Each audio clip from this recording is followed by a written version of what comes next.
إلى عشاق المنتخب السوري، معي أخبار كتير حلوة بالنسبة لمستويات قرعة كأس آسيا عام 2027 يلي بدها تقام في السعودية. ما تنسوني بالمتابعة واللايك وخلونا نبلش. بالنسبة للمستويات، المنتخب السوري إجا بالمستوى الثاني. تمام يا شباب؟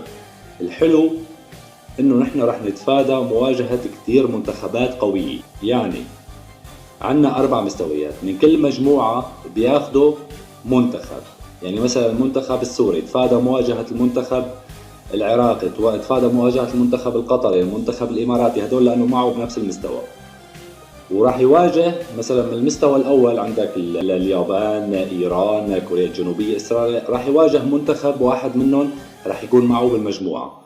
والباقي من المستوى الثالث والمستوى الرابع. تمام يا شباب؟ يعني من كل مستوى بياخدوا منتخب واحد. حرفيا ارتحنا من كتير منتخبات قوية، والطريق مفتوح امامنا مباشرة الى دور ال16. لانه الحلو بالموضوع انه بياخدوا الاول والثاني مباشرة الى دور ال16 وافضل ثالث. يعني المنتخب السوري لازم يبدع ويغوص بهاي البطولة.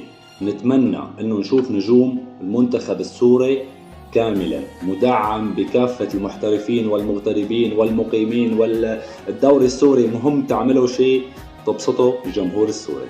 ما تنسوني بالمتابعة واللايك، والقرعة راح تكون 9 بالشهر الجاي. تمام يا شباب؟ يعني راح نشوف مجموعة المنتخب السوري. أنا بخبركم أول بأول. شو بتتوقعوا مين راح يطلع مع المنتخب السوري بتصفيات كأس آسيا بنفس المجموعة؟